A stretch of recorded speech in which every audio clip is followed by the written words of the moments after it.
പിന്നെ നമ്മൾ അതല്ല പുകയില്ല, പൊടിയില്ലേ, ഒരു വെളുത്ത പൊടി, ആ പൊടിയൊന്നും വരുന്നില്ല. അപ്പോൾ വെള്ളം ഇതാകാൻ തുടങ്ങി കേട്ടോ. വെള്ളം നീങ്ങാൻ തുടങ്ങിയില്ല. വെള്ളം തിളച്ചു കഴിഞ്ഞു. 5 മിനിറ്റ് കൂടി തിളച്ചു. നമ്മൾ നേരത്തെ 1 മണിക്കൂറായി തിളച്ചില്ലല്ലോ. ഇത് നമുക്ക് ഒരു അരമണിക്കൂർ ചോറാവും. ഇത് വെച്ചിട്ട് അത്രേ വേണ്ടു.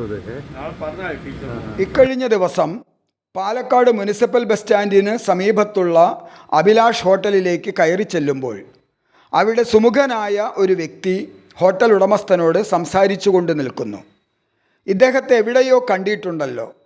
എത്ര ആലോചിച്ചിട്ടും ഓർത്തെടുക്കാൻ കഴിഞ്ഞില്ല. ഞാൻ അദ്ദേഹത്തിൻ്റെ വാക്കുകൾ ശ്രദ്ധിച്ചു.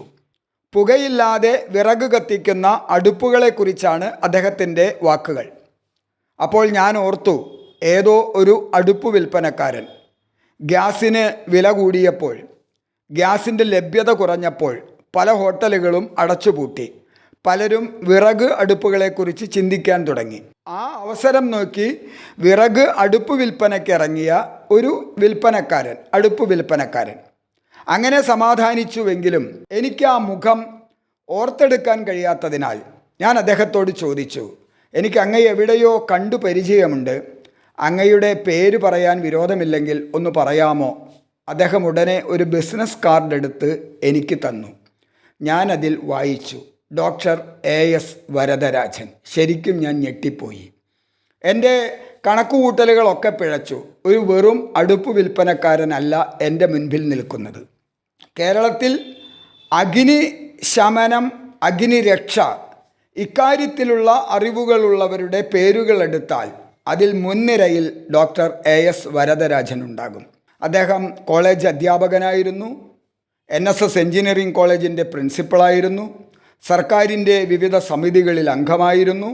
അദ്ദേഹത്തിൻ്റെ നിരവധി ലേഖനങ്ങൾ ഇത് സംബന്ധമായി വന്നിട്ടുണ്ട്. അങ്ങനെ കേരളത്തിൽ വളരെ അറിയപ്പെടുന്ന ഒരു പേര്.